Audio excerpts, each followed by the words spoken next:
साथियों, आप सभी का इस प्लेटफॉर्म पर स्वागत है। यहाँ पर हम लोग यूपी पीसीएस 2023 के लिए टेस्ट सीरीज देख रहे हैं और आज के दिन जो टेस्ट सीरीज हम लोग देखेंगे, ध्येय आईएएस कोचिंग संस्था के द्वारा जो टेस्ट सीरीज कराई गई है, उसका टेस्ट नंबर 10 जो है, उसको यहाँ पर हम लोग कंप्लीट करेंगे 2 पार्ट में। पहले पार्ट में 75 क्वेश्चन को और शेष बचे हुए 75 क्वेश्चन को नेक्स्ट पार्ट में कवर करेंगे। तो चलिए प्रारंभ करते हैं।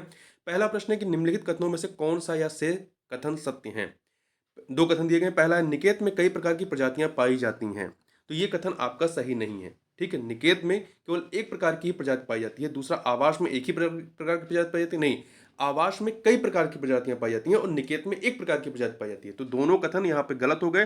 तो डी ऑप्शन आपका सही हो जाएगा। देखिए, निकेत के द्वारा किसी प्रजाति के पारिस्थितिकी तंत्र में उनके स्थान का पता चलता है और एक आवास में कई निकेत हो सकते हैं। ठीक है, तथा प्रत्येक प्रजाति का एक विशिष्ट निकेत होता है और कोई भी दो प्रजातियां एक ही निकेत में नहीं रह सकती हैं। आगे बढ़ते हैं। वह प्रजातियां जो किसी समुदाय में संख्या तथा जैव भार की दृष्टि से अल्प होने के बावजूद सामुदायिक लक्षणों पर अपना प्रभुत्व दर्शाती हैं, वे क्या कहलाती हैं? की स्टोन प्रजाति कहलाती हैं। की स्टोन प्रजातियां कहलाती हैं, जैसे कि जंगल में शेर। निम्नलिखित में से कौन सा एक जैविक समुदाय को प्रदर्शित करता है? कौन सा एक जैविक समुदाय को प्रदर्शित करता है? देखिए, इसमें बी ऑप्शन देखिए, विभिन्न प्रकार के जीवों का समान क्षेत्र जो होता है, ये जैविक, विभिन्न प्रकार के जीवों का समान क्षेत्र जैविक समुदाय कहलाता है। अगला है, निम्नलिखित में से कौन सा कथन या से कथन जो है असत्य है? असत्य कथन बताना है। तो 2 कथन दिए गए। इकोटोन 2 या अधिक परिस्थितियों पारिस्थितिक तंत्रों के मध्य का संक्रमण क्षेत्र होता है, ये सही है। तो पहला कथन सही है। दूसरा, इसका क्षेत्र सदैव विस्तृत होता है, नहीं, इसका क्षेत्र जो है सदैव विस्तृत नहीं होता है। इकोटोन क्षेत्र बहुत छोटे से लेकर के बहुत विशाल क्षेत्र तक फैला हो सकता है, अतः इसका क्षेत्र सदैव विस्तृत नहीं होता है। यह अत्यधिक तनाव का क्षेत्र होता है, हाई स्ट्रेस एरिया होता है। तो यहाँ पे पहला सही, दूसरा गलत है। तो ए ऑप्शन आपका यहाँ, सॉरी, यहाँ पूछ रहा है कौन सा असत्य है ना, तो बी ऑप्शन आपका सही हो जाएगा। आगे बढ़ते हैं। निम्न एल्गल ब्लूम का संबंध निम्नलिखित में से किस एक से है? तो इसका संबंध जो है यूट्रोफिकेशन से। किससे है? स्ट्रोफिकेशन से। देखिए, जल निकायों में पादप प्लवकों और शैवालों के बहुत अधिक और अचानक वृद्धि से पानी का रंग परिवर्तित हो जाता है, जिसे वाटर ब्लूम या एल्गल ब्लूम कहते हैं। यह वृद्धि जलीय निकायों में अपशिष्टों और उर्वरकों के जमा होने से होती है। इसे यूट्रिफिकेशन भी कहते हैं। इसके कारण बीओडी बढ़ जाता है। आगे बढ़ते हैं, क्वेश्चन नंबर 7 देखते हैं, क्वेश्चन नंबर 6 देखते हैं। नीचे कथन कारण वाला प्रश्न है। तो देखिए, कथन कारण का प्रश्न है। कथन है आपका कि बायोम में पौधे व जंतु दोनों को सम्मिलित किया जाता है, किंतु हरे पौधे का प्रभुत्व होता है। सही है। हरे पौधे का या पौधों का सकल बायोमास जंतुओं की तुलना में अधिक होता है। तो कथन कारण दोनों ही सही है और व्याख्या भी हो रहा है। तो ए ऑप्शन देखिए, बायोम में पौधे व जंतु दोनों को सम्मिलित किया जाता है, किंतु हरे पौधों का प्रभुत्व होता है, क्योंकि पौधों का सकल बायोमास जंतुओं की तुलना में अधिक होता है। देखिए, कथन कारण वाले प्रश्न में आप एक चीज ध्यान दिया करिए कि कैसे, यदि ए और बी वाले ऑप्शन में कि व्याख्या कर रहा है या नहीं कर रहा है, इसमें यदि कंफ्यूजन हो तो कैसे सही करते हैं। तो जो कथन है, कथन के बाद यदि क्योंकि लगाएं और फिर कारण को जोड़ दें और अगर सेंटेंस सही बैठ रहा है तो व्याख्या करेगा, और यदि क्योंकि लगाने से सेंटेंस सही नहीं बैठ रहा तो व्याख्या नहीं करेगा। आगे चलते हैं, क्वेश्चन नंबर 7 देखते हैं। निम्नलिखित में से कौन सा एक जो है जैविक अनुक्रमण की प्रवस्थाओं का सही क्रम है? तो देखिए, इसमें आपका सबसे पहले नग्नीकरण, सबसे पहले क्या होगा? नग्नीकरण होगा, न्यूडिफिकेशन, फिर आपका प्रवास होगा, इसके बाद स्थापन, स्पर्धा, प्रतिक्रिया और सबसे लास्ट में स्थिरीकरण हो जाएगा। ठीक है, तो न्यूडिफिकेशन, आपका प्रवास इसेसिस कहते हैं, फिर स्थापन होगा, फिर स्पर्धा होगी, प्रतिक्रिया और फिर स्थिरीकरण आ जाएगा। तो सी ऑप्शन। आगे बढ़ते हैं। खाद्य जाल खाद्य श्रृंखला की अपेक्षा, खाद्य जाल जो होता है वो खाद्य श्रृंखला की अपेक्षा क्या होता है? अधिक जटिल होता है। ठीक है, क्योंकि खाद्य जाल में कई सारी खाद्य श्रृंखलाएं एक साथ मिलती हैं, एक दूसरे से जुड़ती हैं। निम्नलिखित में से कौन सा एक युग में सही सुमेलित है? कौन सा सही सुमेलित है? तो देखिए, समुद्री वातावरण में प्रमुख या मुख्य प्राथमिक उत्पादक कौन सा होता है? फाइटोप्लैंक्टन होते हैं। सही है। पारितंत्र में ऊर्जा प्रवाह एक दिशीय होता है, ये भी सही है। सर्वाधिक मुलायम लकड़ी की प्राप्ति टाइगा वंश होती है, ये भी सही है। सभी के सभी सही है, सिर्फ डी ऑप्शन सही हो जाएगा। आगे बढ़ते हैं, क्वेश्चन नंबर 10 देखते हैं। निम्नलिखित में से किस एक का संख्या पिरामिड उल्टा होता है? संख्या पिरामिड उल्टा होता है। तो देखिए, जो तालाब है, वन है, घास स्थल, तालाब, वन, घास स्थल, इन सबका संख्या पिरामिड उल्टा होगा। उल्टे संख्या पिरामिड में प्रत्येक पोषण स्तर पर संख्या में वृद्धि होती है। तो इसका पिरामिड कुछ इस प्रकार से होता है। ठीक है, इस प्रकार का पिरामिड वनों में पाया जाता है जहाँ वृक्षों का आकार बड़ा होने पे, देखिए नीचे यहाँ पे वृक्ष होंगे, इस पर रहने वाले आश्रित जो जीवों की संख्या होगी वो अधिक होगी, तो इसलिए उल्टा होता है। तो वनों में पाया जाता है जहां वृक्षों का आकार बड़ा होने पर उन पर निर्भर जंतुओं की संख्या अधिक होती है। यह पिरामिड आधार पर नुकीला, जैसा हमने यहाँ बनाया हुआ है, और शीर्ष पर अत्यधिक चौड़ा होता है। आगे बढ़ते हैं, निम्नलिखित में से कौन सा एक युग में सही सुमेलित नहीं है संस्था और उसके स्थापना वर्ष में? तो देखिए, संयुक्त राष्ट्र पर्यावरण कार्यक्रम की स्थापना 1972 में होती है, ये सही है। आयुषियन आयुषियन की स्थापना 1985 में नहीं, अक्टूबर 1948 में हुई थी, ये कथन आपका गलत हो गया। वर्ल्ड वाइल्ड लाइफ फंड इसकी स्थापना 1961 में। वर्ल्ड रिसोर्स इंस्टीट्यूट इसकी स्थापना 1982 में।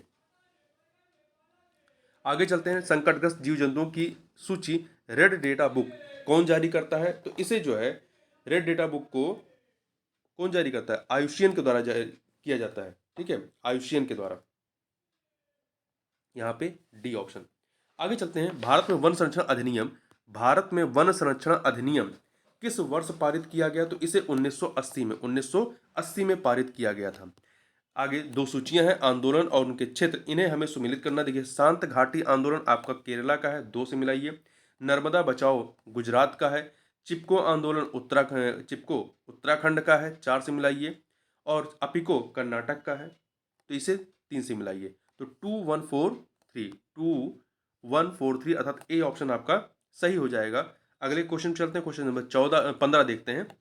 भारत ने किस वर्ष मॉन्ट्रियल प्रोटोकॉल पर हस्ताक्षर किया? तो भारत ने जो है 1992 में, 1992 में, और ये प्रोटोकॉल 16 सितंबर 1987 को अपनाया गया था, जो 1989 को प्रभावी होता है, और भारत ने 1992 में इस पर हस्ताक्षर किए थे। पारिस्थितिक निकेत के संदर्भ में कौन सा एक कथन जो है वो असत्य है 4 में से? देखिए, निकेत एक सूक्ष्म निवास होता है, सही है। पारिस्थितिक निकेत शब्द का सर्वप्रथम प्रयोग जो है ग्रीनर्स ने किया था, ये भी सही है। एक निकेत में पौधों एवं जीवों की विभिन्न प्रकार की जातियां व उपजातियां एक साथ निवास करती हैं। नहीं, निकेत में एक ही प्रकार की जाति या प्रजाति जो है वो निवास करती है, तो यहां पर सी वाला कथन सही नहीं है, गलत है। डी, किसी निकेत में रहने वाली जात दूसरे निकेत में रहने वाली जात की पूरक होती है, ये सही है। आगे बढ़ते हैं, नीचे 2 कथन है, कथन कारण का प्रश्न है, देखना है कौन सा इसमें सही है। तो देखिए, 2 परितंत्रों के संक्रमण क्षेत्र में सर्वाधिक जैव विविधता पाई जाती है, सही है। कारण, इस क्षेत्र में दोनों परितंत्रों की प्रजातियों के अलावा एक अन्य नवीन प्रजाति भी पाई जाती है। तो देखिए, इसमें आप क्योंकि जोड़िए, पहले कथन पढ़िए कि 2 परितंत्रों के संक्रमण क्षेत्र में सर्वाधिक जैव विविधता पाई जाती है, क्योंकि इस क्षेत्र में दोनों परितंत्रों की प्रजातियों के अलावा एक अन्य नवीन प्रजाति भी पाई जाती है। तो यहाँ पे क्या है, व्याख्या दोनों सही भी है और व्याख्या भी होगी, तो ए ऑप्शन यहाँ पर सही हो जाएगा। आगे चलते हैं, क्वेश्चन नंबर 18 देखते हैं। एम स्ट्रिप्स का संबंध निम्नलिखित में से किस एक से है? तो ये बाघों की निगरानी से इसका संबंध है, किससे? बाघों की निगरानी से, तो सी ऑप्शन आपका सही हो जाएगा। ये एक सॉफ्टवेयर आधारित प्रोग्राम है जिसे वर्ष 2010 में भारत सरकार ने प्रारंभ किया था। क्वेश्चन नंबर 19 देखते हैं, निम्नलिखित में से कौन सा एक युग में सही सुमेलित नहीं है? तो देखिए, प्रोजेक्ट टाइगर 1973 में, प्रोजेक्ट एलिफेंट 1995 नहीं, 1992 से प्रारंभ किया गया था, तो ये सही नहीं है। जैव विविधता अधिनियम 2002 का है, वन्य जीव संरक्षण अधिनियम 1972 का है। आगे बढ़ते हैं, निम्नलिखित में से कौन एक जैव विविधता के बाह्य स्थानीय संरक्षण के अंतर्गत शामिल नहीं है? तो कौन सा शामिल नहीं है? देखिए, बाह्य स्थानीय, ठीक है, तो वायु स्थानीय संरक्षण में या इक सीटू कंजर्वेशन जिसे कहते हैं, इसके तहत जीन बैंक, बायोटेक्निकल गार्डन, जंतु उद्यान, ये सभी आते हैं, परंतु जो आपका नेशनल पार्क, राष्ट्रीय उद्यान, ये स्व स्थानीय संरक्षण में, इन सीटू कंजर्वेशन में आते हैं। और इन सीटू में नेशनल पार्क, वन्य जीव अभ्यारण्य, जैव मंडल, आगार इत्यादि आते हैं, तो यहां पर आपका डी वाला हो जाएगा। आगे बढ़ते हैं, मानव एवं जैव मंडल कार्यक्रम किस संस्था द्वारा शुरू किया गया था? किस संस्था के द्वारा? यूनेस्को के द्वारा शुरू किया गया था 1971 में, 1971 में। निम्नलिखित में से कौन सा या से विशिष्ट प्रजाति आधारित संरक्षित क्षेत्र होता है या होते हैं? तो जो वन्यजीव अभ्यारण्य, ये विशिष्ट प्रजाति आधारित संरक्षित क्षेत्र होते हैं। आगे चलते हैं, क्वेश्चन नंबर 23 देखते हैं। कार्टाजेना जैव सुरक्षा प्रोटोकॉल कब लागू हुआ? तो ये 29 जनवरी 2000 को अंगीकार किया गया, और 11 सितंबर 2003 को लागू होता है। ठीक है, तो ध्यान रखिएगा, कार्टाजेना जैव सुरक्षा प्रोटोकॉल 29 जनवरी 2000 को अंगीकार किया गया, अडॉप्ट किया गया और लागू अर्थात केम इनटू फोर्स कब होता है? 11 सितंबर 2003 को। कार्टाजेना जैव सुरक्षा प्रोटोकॉल, कार्टाजेना जैव सुरक्षा प्रोटोकॉल का मुख्य उद्देश्य क्या है? आधुनिक जैव तकनीक के संभावित खतरों से जैव विविधता की रक्षा करना। बी ऑप्शन आपका। आगे चलते हैं, क्वेश्चन नंबर 25 देखते हैं। क्वेश्चन नंबर 25, निम्नलिखित में से कौन सा एक सम्मेलन प्रवासी प्रजातियों के संरक्षण से संबंधित है? तो आपका 1979 का बॉन समझौता ये प्रवासी प्रजातियों के संरक्षण संबंधित है। अगला है, कोयला उद्योग में संलग्न लोगों को सामान्यतः कौन सी बीमारी होती है? तो इनको सामान्यतः न्यूमानोकोसिस होता है। यह फेफड़े से प्रभावित रोग है, फेफड़े को प्रभावित करता है। फ्लोरोसिस जो है, ये फ्लोराइड के प्रभाव से, ब्लैक फुट नामक रोग जो है आर्सेनिक की अधिकता से, तथा ब्लू बेबी सिंड्रोम जो है ये नाइट्रेट प्रदूषित पानी से होता है। आगे देखते हैं, निम्नलिखित में से कौन नाइट्रोजन स्थिरीकरण जीवाणु है? कौन सा नाइट्रोजन स्थिरीकरण जीवाणु है? तो आपका क्लोरोबियम जो है ये नाइट्रोजन स्थिरीकरण जीवाणु है। इसमें अन्य जो है क्लोस्ट्रीडियम, एजिटोबैक्टर, राइजोबियम, क्लेबेशिला, क्लोरोवियम और रोडोस्पाइरिलम इत्यादि आते हैं। जबकि जो आपका रेबुलेरिया, एनाविना, निस्टॉक जो है ये क्या है? नाइट्रोजन स्थिरीकरण नीले हरे शैवाल है ये। ठीक है, यहां पे नाइट्रोजन स्थिरीकरण जीवाणु पूछा था, जो अन्य दिए गए हैं वो क्या है? वो नीले हरे शैवाल हैं। आगे चलते हैं, निम्नलिखित में से कौन दीर्घ तरंग का उदाहरण है? दीर्घ तरंग का उदाहरण है, या इंग्लिश में कहते हैं लॉन्ग वेव। तो देखिए आप इसमें माइक्रोवेव्स जो है ये दीर्घ तरंगों के उदाहरणों में आते हैं। दीर्घ तरंगों के अंतर्गत माइक्रोवेव्स, राडार तथा रेडियो तरंगों को शामिल किया जाता है। इनकी लंबाई 0.03 सेंटीमीटर से 100 मीटर के बीच होती है। परावैंगनी किरणों के अंतर्गत गामा किरण, एक्स किरणों को शामिल किया जाता है। परावैंगनी किरणों के अंतर्गत जो है आपकी गामा किरणें और एक्स किरणें आती हैं, और ये लघुत्तम किरणें या शॉर्ट वेव्स होती हैं। आगे चलते हैं, राष्ट्रीय प्रवाल भित्ति अनुसंधान केंद्र कहाँ अवस्थित है? तो ये आपका कोच्चिन। कहाँ पे है? कोच्चिन में अवस्थित है। देखिए एक सेकेंड, इसमें थोड़ा सा गड़बड़ है। प्रवालों पर लक्षित अनुसंधान को बढ़ावा देने के लिए भारत सरकार द्वारा पोर्ट ब्लेयर में एक राष्ट्रीय प्रवाल भित्ति अनुसंधान केंद्र की स्थापना की गई है। ठीक है, तो कहां पर? कोच्चिन में नहीं, पोर्ट ब्लेयर में। भारत में प्रवाल के प्रमुख क्षेत्र मन्नार की खाड़ी, कच्छ की खाड़ी, लक्षद्वीप और अंडमान निकोबार द्वीप समूह है। नीचे कथन कारण वाला प्रश्न है, कथन कारण का प्रश्न है। तो देखिए, कथन है कि हिमच्छादित तथा मरु प्रदेश जैव विविधता की दृष्टि से अत्यंत निर्बल है। कथन सही है। कारण, भूमध्य रेखीय प्रदेश में प्रजाति विविधता अन्य भौगोलिक प्रदेशों की अपेक्षा अधिक है। ये भी सही है, परंतु आप यहाँ पे क्योंकि अगर सेंटेंस लगाएंगे, क्योंकि वर्ड, तो देखिए हिमच्छादित तथा मरु प्रदेश जैव विविधता की दृष्टि से अत्यंत निर्बल है, क्योंकि भूमध्य रेखीय प्रदेश में प्रजाति विविधता तथा अन्य भौगोलिक प्रदेशों की अपेक्षा अधिक है। तो ये सुटेबल नहीं है। तो यहाँ पर दोनों कथन तो सही है, परंतु व्याख्या नहीं होगी, बी ऑप्शन। आगे चलते हैं, क्वेश्चन नंबर 31 देखते हैं। निम्नलिखित कथनों पर विचार कीजिए। दो कथन दिए गए हैं, बताना है इनमें से कौन से असत्य हैं। रामसर संधि का संबंध आर्द्र भूमियों से सही है। यह संधि 2 फरवरी 1971 को रामसर ईरान में हस्ताक्षरित हुआ। ये दोनों के दोनों कथन है, कोई भी गलत नहीं, तो डी ऑप्शन। अगला है, वैकल्पिक परिवहन ईंधन मेथनॉल के संदर्भ में निम्नलिखित में से कौन सा कथन सही नहीं है? कौन सा सही नहीं है? तो पहला, इसका उत्पादन अर्थात मेथनॉल जो है वैकल्पिक परिवहन ईंधन मेथनॉल, इसका उत्पादन प्राकृतिक गैस से किया जा सकता है, सही है। यह बायोडिग्रेडेबल ईंधन नहीं है, गलत है, यह बायोडिग्रेडेबल ईंधन है। तो यहां पर बी ऑप्शन सही नहीं है। इसे गैसोलीन के साथ मिश्रित किया जा सकता है, सही है। इसे एथेनॉल और गैसोलीन के साथ मिश्रित किया जा सकता है। यह हाइड्रोकार्बन ईंधन के समान जल में क्या होता है? विलेय होता है। जो अन्य हाइड्रोकार्बन ईंधन होते हैं वो भी जल में विलेय है, ये भी जल में विलेय है। आगे चलते 33 नंबर क्वेश्चन, बाघ संरक्षण पर पहला एशियाई मंत्री स्तरीय सम्मेलन थाईलैंड के हुआहिन में आयोजित किया गया। हुआहिन में कब आयोजित किया गया? वर्ष 2010 में थाईलैंड में। दूसरा, भूटान में 2012 में। तीसरा, 2016 में भारत में। चौथा, मलेशिया में वर्चुअल माध्यम से जनवरी 2022 में। ठीक है, तो अभी तक 4 हुए हैं। और यह सम्मेलन ग्लोबल टाइगर फोरम के सहयोग से आयोजित किया जाता है। आगे बढ़ते हैं, निम्नलिखित में से कौन सा एक द्वितीयक प्रदूषक है, सेकेंडरी पोल्यूटेंट्स है, तो कौन सा है इसमें देखिए आपका जो ओजोन है, ओजोन ये द्वितीयक प्रदूषकों के तहत आता है, जबकि कार्बन डाइऑक्साइड, कार्बन मोनोऑक्साइड और सल्फर ऑक्साइड ये जो है प्राथमिक में आते हैं। केंद्रीय प्रदूषण नियंत्रण बोर्ड द्वारा औद्योगिक क्षेत्र में दिन के समय निर्धारित ध्वनि तीव्रता का स्तर कितना है? केंद्रीय प्रदूषण नियंत्रण बोर्ड द्वारा जो निर्धारित किया गया है वो कितना है? 75 डेसिबल औद्योगिक क्षेत्र में। आगे बढ़ते हैं, निम्नलिखित कथनों में से कौन सा या से कथन सत्य हैं? दो कथन दिए गए हैं, दो कथन दिए गए हैं। पहला है क्योटो प्रोटोकॉल 16 फरवरी 2005 से प्रभावी हुआ, सही है। भारत ने अगस्त 2002 में क्योटो प्रोटोकॉल पर हस्ताक्षर किए, ये दोनों कथन सही हैं, सी ऑप्शन सही हो जाएगा। आगे बढ़ते हैं क्वेश्चन नंबर 37 पे, निम्नलिखित में से कौन सा कथन हरित जलवायु कोष के संबंध में, हरित जलवायु कोष के संबंध में सही नहीं है? ग्रीन क्लाइमेट फंड, GCF जिसे शॉर्ट में कहते हैं GCF, तो देखिए इसकी स्थापना क्योटो में आयोजित जलवायु परिवर्तन सम्मेलन में हुई थी, ये कथन गलत है। इसकी स्थापना मैक्सिको के कैंकुन में आयोजित COP16 में हुई थी, तो पहला कथन आपका गलत है। दूसरा, इसका उद्देश्य पृथ्वी के तापमान को बढ़ने से रोककर उसे 2 डिग्री सेंटीग्रेड के महत्तम बिंदु के नीचे रखना था, सही है।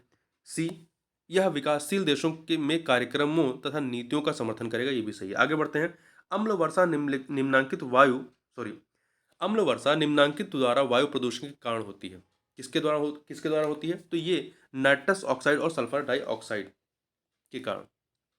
39 नंबर क्वेश्चन 39, निम्नलिखित में से कौन सा एक युग्म सही सुमेलित नहीं है? कौन सा सही सुमेलित नहीं है? प्रथम पृथ्वी शिखर सम्मेलन रियो डी जेनेरियो में 1992 में होता है।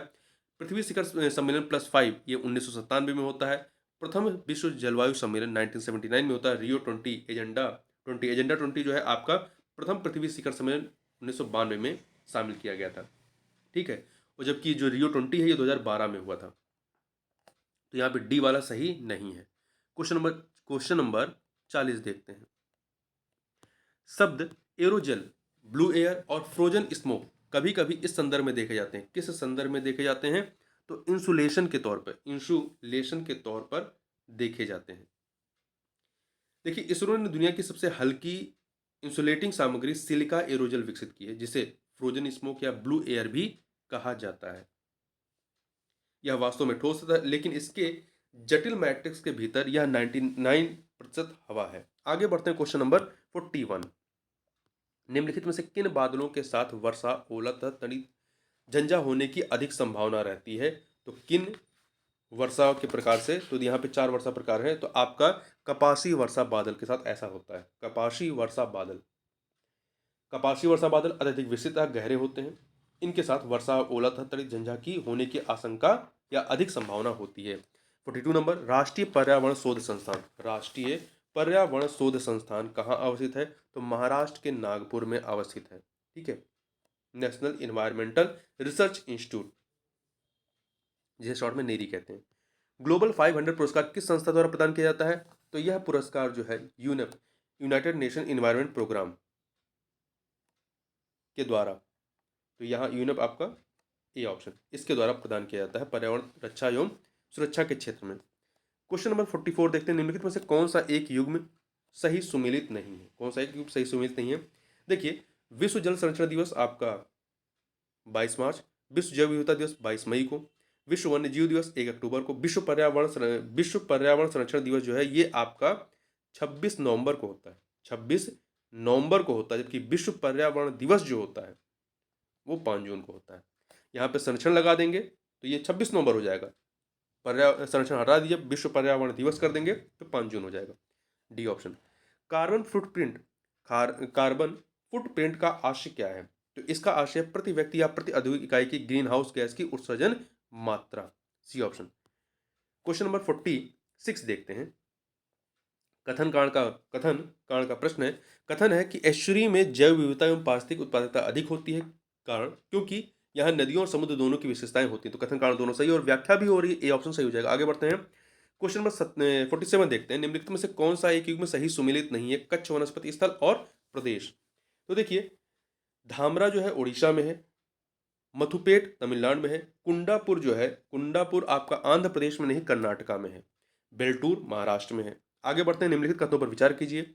दो कथन दिए गए हैं, बताना है कौन सा सही है। इकोमार का आरंभ 1985 में किया गया था, नहीं 1991 में किया गया था। इकोमार का प्रयोग या आरंभ जो है भारतीय मानक ब्यूरो द्वारा 1991 में 19 एक सेकंड 1991 में, ना कि 1985 में, तो गलत हो गया पहला।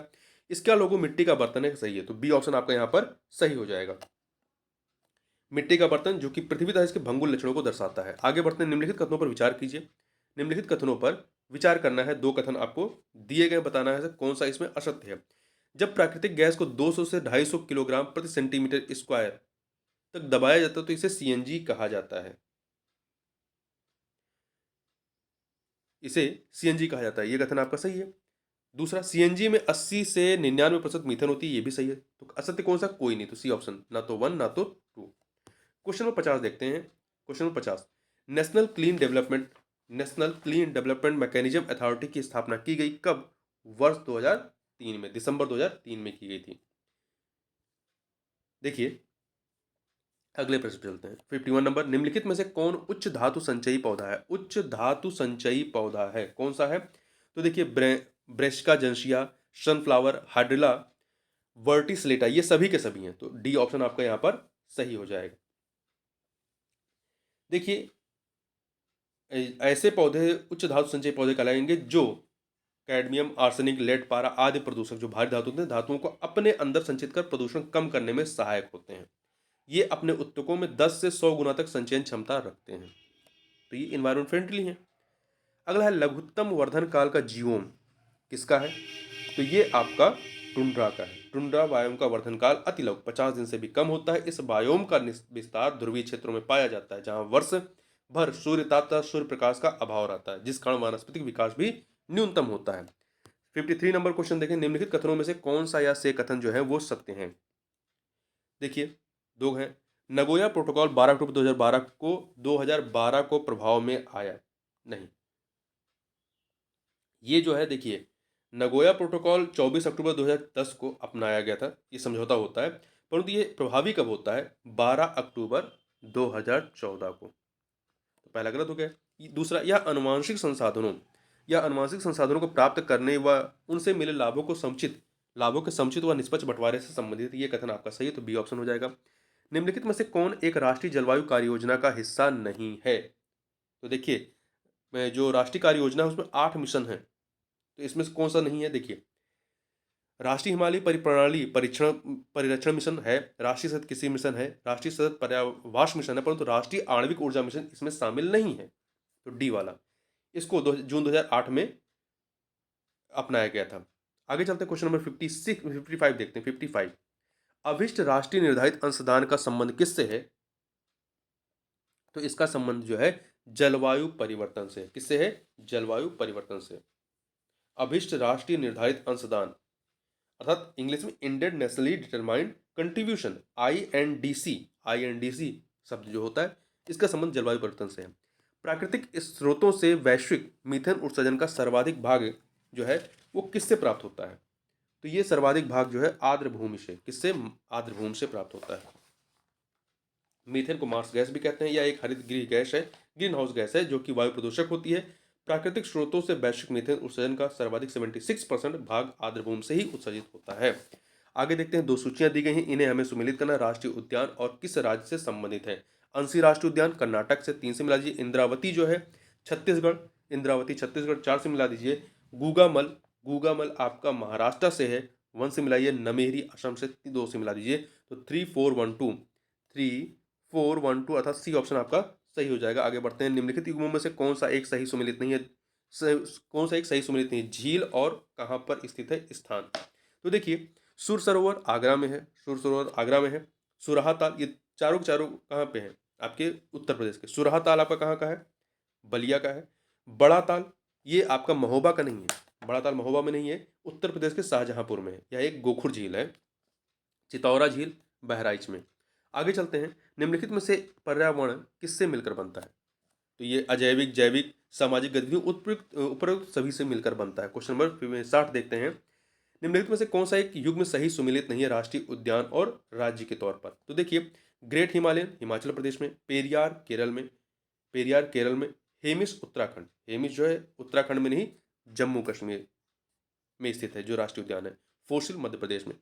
कोले आर्द्रभूमि का संबंध निम्नलिखित में से किस राज्य से है? तो कोले का संबंध जो है किससे है? केरल से। कोले आर्द्रभूमि का संबंध केरल से है। यह राज्य के लगभग 40% चावल की आवश्यकता की पूर्ति करता है। यह एक रामसर आर्द्रभूमि और प्रवासी पक्षियों के लिए भी प्रसिद्ध है। अगला है, दो सूचियां दी गई हैं, दिवस और तिथि, इन्हें हमें सुमेलित करना है। विश्व गौरैया दिवस, ये आपका 20 मार्च को। तीन, विश्व बाघ दिवस 29 जुलाई, 4 से मिलाइए। विश्व मृदा दिवस, विश्व मृदा दिवस 5 दिसंबर, तो 1 से मिलाइए। विश्व गैंडा दिवस 22 सितंबर, तो 2 से मिला दीजिए। तो 3412 अर्थात ए ऑप्शन। आगे चलते हैं, निम्नलिखित में से कौन सा एक क्योंकि सही सुमेलित नहीं है? राष्ट्रीय पार्क या वन्यजीव अभ्यारण्य और राज्य। तो देखिए, बोंडला वन्यजीव अभ्यारण्य ये महाराष्ट्र में नहीं है। बोंडला वन्यजीव अभ्यारण्य आपका कहाँ पे है? गोवा में है, तो ये गलत हो गया। ओरंग अभ्यारण्य असम में है। उषा कोठी वन्यजीव अभ्यारण्य उड़ीसा में है। कांगेर घाटी राष्ट्रीय पार्क छत्तीसगढ़ में है। क्वेश्चन नंबर 64 देखते हैं। भारत के निम्न में से किस क्षेत्र में इथोपियन जैव विविधता पाए जाने की संभावना है? तो कहां पर? राजस्थान तथा उसके आसपास के क्षेत्र में इथोपियन जैव विविधता। पूर्वी हिमालय की पहाड़ियों में मलयालम जैव विविधता और प्रायद्वीपीय पठारी क्षेत्र के सघन वार्षिक आवरण वाले क्षेत्र में भारतीय जैव विविधता और उच्च हिमालय के हिमच्छादित क्षेत्रों में यूरोपियन जैव विविधता। आगे बढ़ते हैं, निम्नलिखित में से कौन सा एक युग्म सही सुमेलित नहीं है पर्यावरण संगठन और उसके मुख्यालय में? तो देखिए, ग्रीन पीस का मुख्यालय नीदरलैंड के एम्स्टर्डम में है। एमनेस्टी का इंटरनेशनल का मुख्यालय इंग्लैंड के लंदन में है, ना कि न्यूयॉर्क में। आईपीसीसी जेनेवा में, स्विट्जरलैंड के जेनेवा में।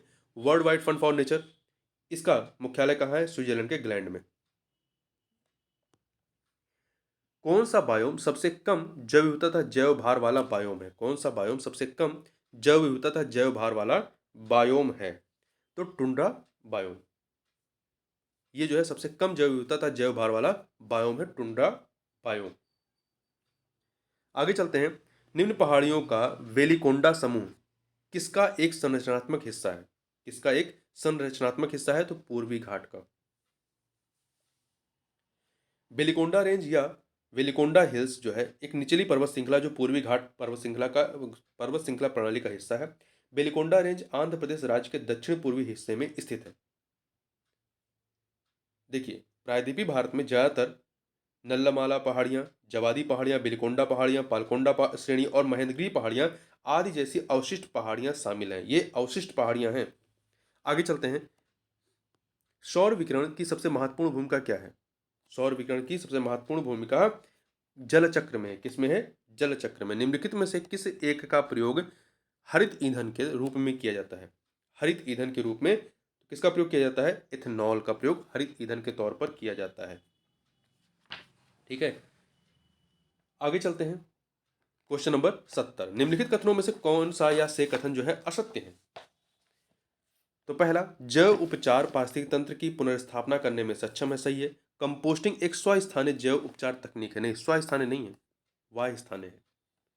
ठीक है, कंपोस्टिंग एक वाह्य स्थानीय जैव उपचार तकनीक है। इसमें कृषि अवशिष्ट को मिश्रित कर सूक्ष्म जीवों की वृद्धि की जाती है। तो गलत कौन सा है? बी ऑप्शन, केवल 2। आगे चलते हैं, कीट भक्षी पौधे उन स्थानों पर पाए जाते हैं जहां की भूमि में कमी होती है। किसकी? नाइट्रोजन की कमी जहां पर होती है।